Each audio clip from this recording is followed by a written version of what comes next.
नमस्कार दोस्तों EPS 95 pensioner की जिंदगी की सच कहानी क्या है।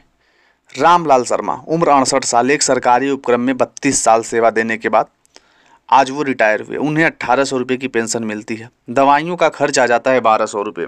बाकी 600 रुपये में घर कैसे चले। बेटी बेटियां की जिम्मेदारी है, बीमार पत्नी है और खुद की बीमारी जो है वो चली रही है। रामलला की ज़िंदगी एक जंग बन चुकी है। ऐसे ही एक कहानी है कमला देवी की। महाराष्ट्र की कमला देवी उम्र 70 साल, पति की मृत्यु के बाद विधवा पेंशन के सहारे जी रही हैं। पेंशन कितना आता है? 1200 रुपये पेंशन मिलती है। बेटे बेटियों को अपने परिवार में व्यस्त हैं। कमला देवी को हर महीने किराया, राशन, दवाई के लिए संघर्ष करना पड़ता है। ऐसे ही कहानी तीसरी है अपनी मोहम्मद सलीम की, बिहार की। मोहम्मद सलीम की उम्र 65 साल है। रेलवे में 28 साल नौकरी की। आज उन्हें 2000 रुपये की पेंशन मिलती है। गांव में रहने के बावजूद महंगाई ने उनकी कमर तोड़ दी है। एनएससी के आंदोलन सक्रिय है और सरकार से न्याय की मांग कर रहे हैं। न्यूनतम पेंशन 7,500। आज के समय में 7,500 रुपये भी बहुत ज़्यादा नहीं है, लेकिन इससे कम से कम सम्मानजनक जीवन जीना संभव है। सरकार को चाहिए कि ईपीएस 95 पेंशनरों को न्यूनतम पेंशन 7,500 प्रतिमाह किया जाए। महंगाई के बढ़ते स्तर को देखते हुए डीए पेंशन में जोड़ना बहुत ज़्यादा जरूरी है, ताकि पेंशनर की क्रय शक्ति बढ़े। मेडिकल ईपीएस 95 पेंशनरों को मुफ्त चिकित्सा दायरे पर स्वास्थ्य सेवाएं मिलनी चाहिए, ताकि वे अपनी बीमारी का इलाज करा सकें। पेंशनर्स के निधन के बाद उनके परिवार को पेंशन मिले, ताकि वे बेसहारा न रहें। 5वां, सुप्रीम कोर्ट के फैसलों का पालन। सरकार और ईपीएफओ को सुप्रीम कोर्ट के जो आदेश हैं उसका पालन करते हुए उच्च पेंशन का लाभ सभी पात्र पेंशनरों को देना चाहिए। एनएससी की प्रेरणा और उम्मीद। एनएससी ने ईपीएस 95 पेंशनर की आवाज़ को राष्ट्रीय स्तर तक पहुंचाया है। एनएससी के राष्ट्रीय अध्यक्ष कमांडर अशोक राउत साहब, उनकी टीम ने दिन रात मेहनत करके आंदोलन को मजबूत किया। एनएससी का संघर्ष केवल पेंशन की राशि बढ़ाने का नहीं, बल्कि बुजुर्गों को सम्मानजनक जीवन वो दिलाने का है। एनएससी के आंदोलन की उपलब्धियां कहाँ रही हैं? सरकार का ध्यान आकर्षित किया, मीडिया में मुद्दा उठाया, कोर्ट में कानूनी लड़ाई लड़ा। देश भर के पेंशनरों को एनएससी ने एकजुट किया। एनएससी की आगे की राह क्या है?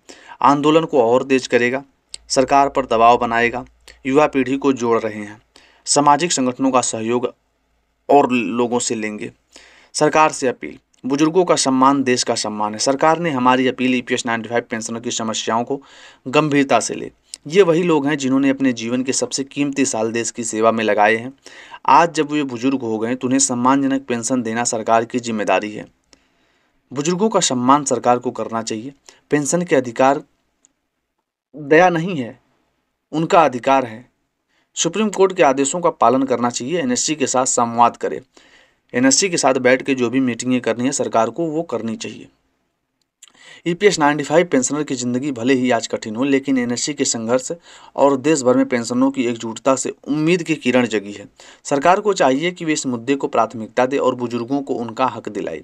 एनएससी आंदोलन तब साबित करता है कि जो लोग एकजुट होकर अपने अधिकार के लिए लड़ते हैं तो बदलाव जरूर आता है। आइए हम सब मिलकर ईपीएस 95 पेंशनर की आवाज़ को और बुलंद करें, एनएससी के आंदोलन को समर्थन दें और सरकार से मांग करें कि जल्द ही ईपीएस 95 पेंशन धारकों को न्यूनतम पेंशन 7,500 प्रतिमाह करें, महंगाई भत्ता लागू करें और मेडिकल की सुविधा दें। यही है ईपीएस 95 पेंशनरों की कहानी। लेकिन अगर आप देखोगे तो ईपीएस 95 पेंशनों की अधिकतर समस्या क्या थी? आर्थिक सुरक्षा। आज के समय में एक दिन भी राशन चलाना मुश्किल होता है। बुजुर्गों को सबसे ज़्यादा ज़रूरत होती है दवाइयों की, डॉक्टर की फीस की, अस्पताल के खर्च की, लेकिन इतनी कम पेंशन में ये सब कर पाना जो है वो मुमकिन नहीं है।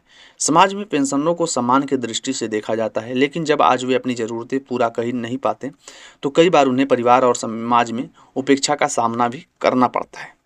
आर्थिक तंगी, स्वास्थ्य की चिंता और समाज सेवा, इन सब का सीधा असर मानसिक स्तर पर पड़ता है और डिप्रेशन, चिंता, आत्महत्या जैसी मामले सामने आते हैं। ईपीएस 95 पेंशन धारकों की आवाज़ को एकजुट करने में सरकार तक पहुंचाने का काम एनएससी ने बखूबी निभाया है।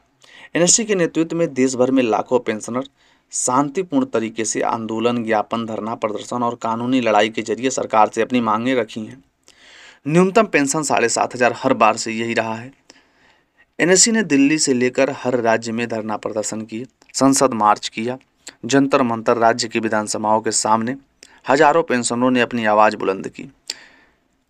प्रधानमंत्री, वित्त मंत्री, श्रम मंत्री और ईपीएफओ अधिकारियों से सैकड़ों ज्ञापन सौंपे गए। Media, social media, print media और इलेक्ट्रॉनिक मीडिया के जरिए एनएससी ने अपने पूरे देश जो है अपनी बात को पूरे देश तक, लोगों तक पहुंचाया। सुप्रीम कोर्ट में, हाई कोर्ट में एनएससी ने ईपीएस 95 पेंशन धारकों के लिए याचिकाएं दी, लड़ाई लड़ी। सरकार ने कई बार ईपीएस 95 पेंशनरों की मांगों पर विचार करने का आश्वासन दिया, लेकिन अभी तक कोई ठोस कदम नहीं उठाया गया है। सरकार का तर्क है कि ईपीएस 95 पेंशन योजना एक डिफेंड कंट्रीब्यूशन स्कीम है, जिसमें पेंशन की राशि तय फार्मूले के अनुसार मिलती है। लेकिन सवाल यह है कि जब देश की अर्थव्यवस्था बढ़ रही है, सरकार कर्मचारियों की पेंशन बढ़ा रही है, तो ईपीएस 95 पेंशनरों को क्यों नज़रअंदाज किया जा सकता है। जमीनी स्तर पर देखोगे, सरकार ने ईपीएस 95 पेंशनरों की न्यूनतम पेंशन 1000 रुपये करने की घोषणा